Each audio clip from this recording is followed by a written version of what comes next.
It's Warcraft 3 Reforged. So like this is a big article. If you really want to get our proper deep dive, there's like a, I don't know, 30-minute or something like that long video over on our channel, Bellular News. To just give you guys a bit of a TLDR, they recorded and rewrote like all the dialogue in 2017 and 2018. They pushed out the pre-orders at that BlizzCon because they needed something to cover at that BlizzCon. And, you know, they're just treating you like a pay pig so that you'd, you know, do the pre-order and get the mount in World of Warcraft. But it turned out at that stage, they actually didn't have a proper scope for the game or really any form of reasonable plan. There was mismanagement, stuff like that going on. They claimed at a future or later BlizzCon that they decided to rescope Warcraft 3 Reforged, right? To rescope it in such a way where, you know... Yep, they did. They were like, oh, we don't want to mess with the proven game. We don't want to rewrite the dialogue. No, that was actually a lie. They literally didn't have the budget because Activision Blizzard wouldn't give them the budget because this wouldn't be a big $1 billion thing. It would be a $1 billion franchise. It's a real-time strategy game.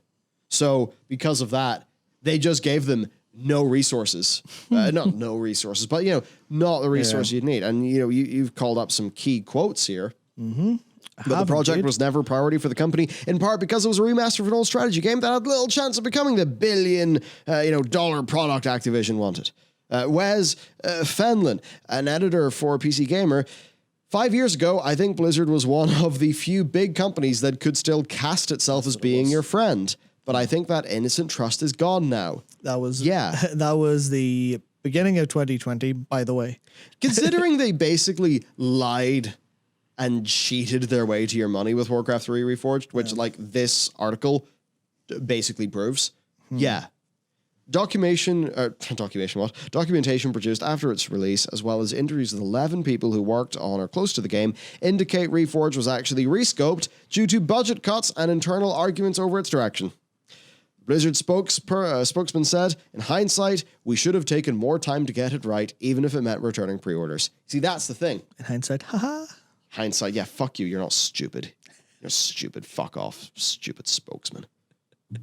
You people knew full well what you were doing. What actually happened here is that they shot out Warcraft 3 Reforged as early as they did because if they delayed it again, they would they'd have to offer people refunds for their pre-orders, and they weren't willing to do that.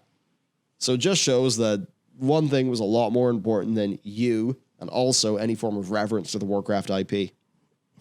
Yeah. In the beginning, the Classics team had ambitious plans. Throughout 2017 and 18, the devs revamped the game's script, re-recorded all the dialogue. We were missing or had the wrong people in certain lead roles. They've basically uncovered a postmortem on it internally.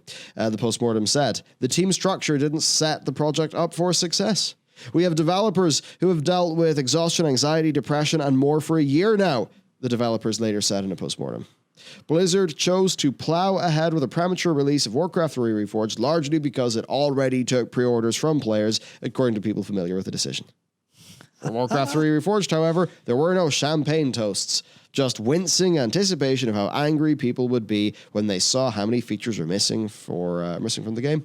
And Blizzard vowed to patch and update Warcraft 3 Reforged, but progress has been slow. Yes, it has. Yeah. Not good, man.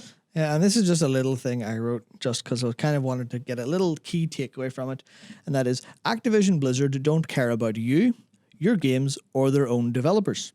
They care about making the decision that brings them the most short-term financial gain. They, and everyone like them, can rot in hell. Yeah. Strong words, but speaking purely as a fan of video games, they can rot in hell. Yeah. Anyone who feels that way with video games and are here to make money from the industry instead of supporting it and making it better and making good video games, I wish the most horrendous of fates on them because I'm maybe like video games a bit too much, but still. Yeah. But still. Yeah. Screw them. Fuck them. So this is a situation where like the devs in many cases are total victims of their organization not supporting them as well. Yeah. It's the decision makers at the top. It's brutal. Brutal how grim they are.